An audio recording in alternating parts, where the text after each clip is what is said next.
Well, it's time to take another look at a classic Ben Shapiro video where he responded to a vague baiting question about discrimination from a young woman in classic Shapiro fashion, of course using facts and logic and not feelings. Hello, I'm Steve Inman and welcome back to Resist the Mainstream. Don't forget to subscribe, like, and hit the notification bell to stay up to date with our latest videos. Well, Ben Shapiro is known to be one of the more intellectual conservative personalities. He's well-read and he does his homework. Attempting to debate him is usually a futile act, at least for the left. In this clip, a young woman in the audience attending a conference with Shapiro asked him a quick question regarding his supposed responsibility for violence against the LGBTQ community. She claims that because Shapiro is a public figure who adamantly stands up for his beliefs, he is somehow responsible for violence acts committed by complete strangers because of his influence. Check out this clip.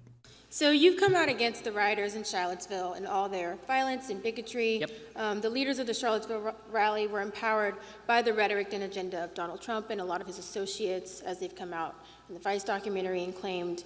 You've not only said controversial things, but you've had a couple of attacks against the trans community, transphobic attacks, even your call for the transfer of Palestinians, which I don't know if you've redacted that. Yeah, I redacted that like 9 years ago. I just wanted to make sure. I wanted to ask you.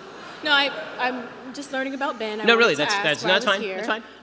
But even with that, do you feel that a lot of your speech could incite the same kind of violence? I mean, you heard my speech tonight. Do you feel that my speech could incite violence? Well,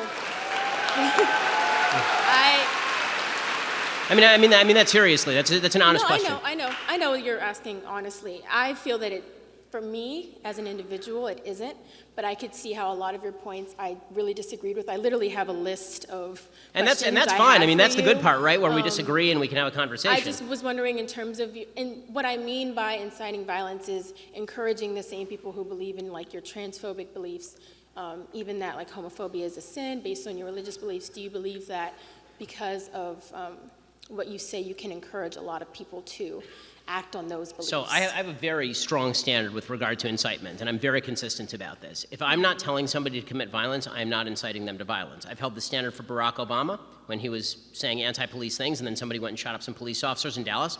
I said that's not Barack Obama's fault. When a Bernie Sanders supporter went and shot up a congressional baseball game, I said that's not Bernie Sanders' fault because Bernie Sanders wasn't calling for that. Political debate requires that you talk to people and people take your words as what they mean, not as an excuse to go and do violence. I've never called for violence, nor would I.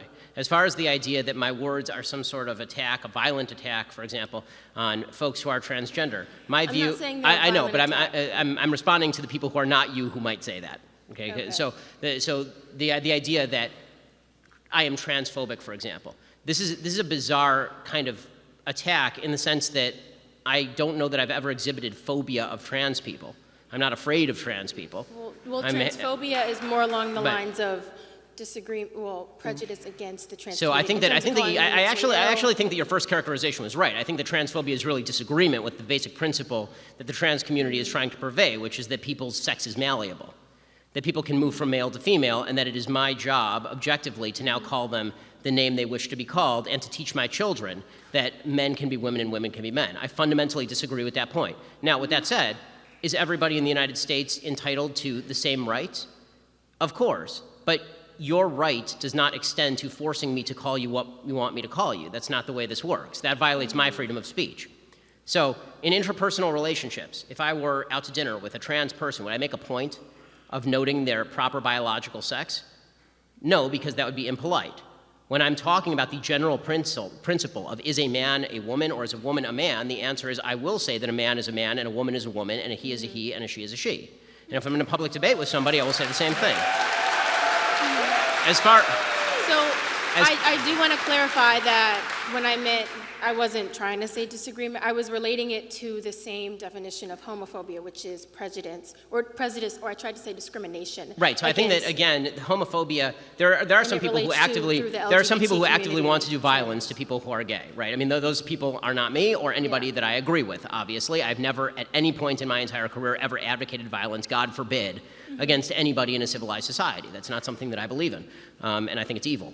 As far as I think again.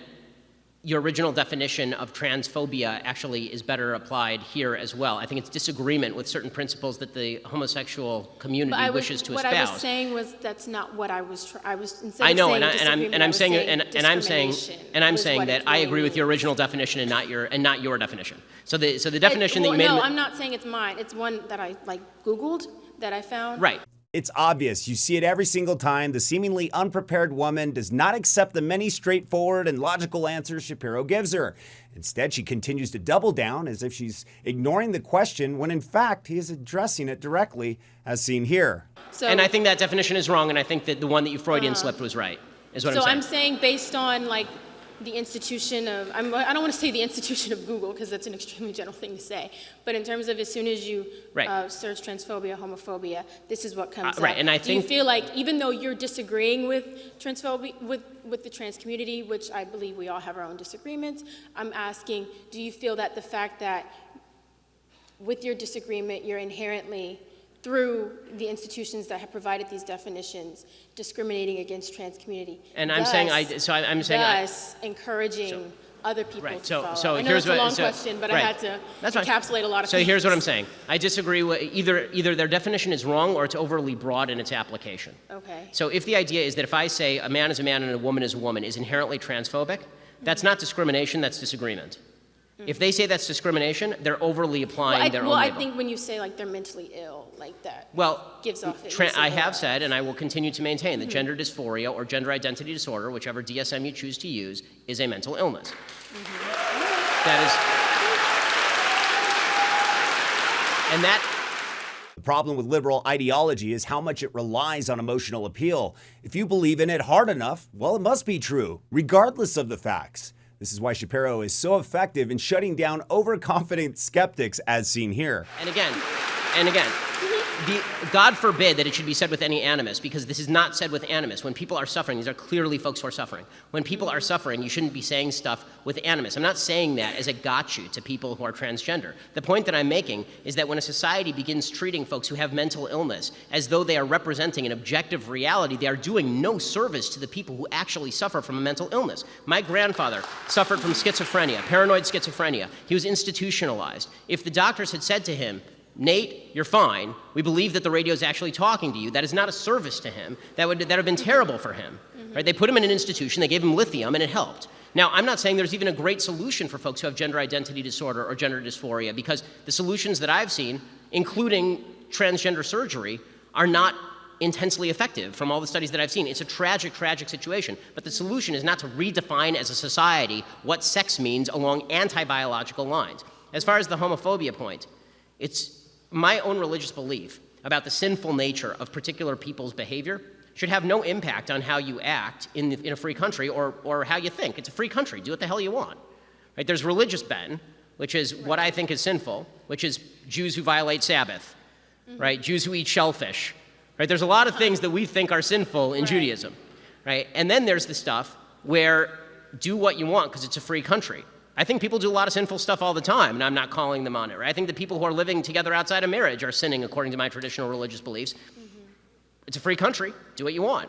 So when people say homophobia, I think what they are doing is saying you disagree with me. I've never called for violence, and not only that, I'm in favor of legalization of same-sex marriage in the sense I want the government completely out of marriage, right? I don't want the government in the marriage business at all. So it's very...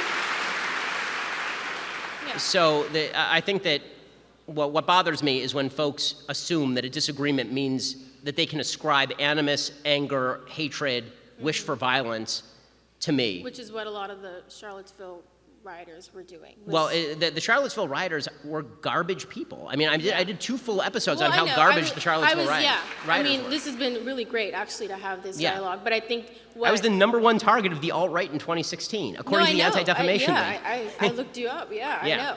But what I I'm sorry, I don't mean to be sassy, but what I really wanted to understand was because you have such a large platform, I mean, even through Twitter, through social media, through your website, through your, just all your work, like, do you not claim, I don't know of any particular cases where someone has said, Ben Shapiro told me to literally go murder a trans person, or someone who as And you if they say did, they would be lying. Yeah, okay. I just wanted that's- to like ask you about. Right. And if they the did, they would be encouraging of the lying. And I would think similar that, and again, anybody who commits anti-LGBT. acts of violence or evil in my name is a violent, evil person. We all know debating should be a healthy and respectful conversation over two opposing ideas.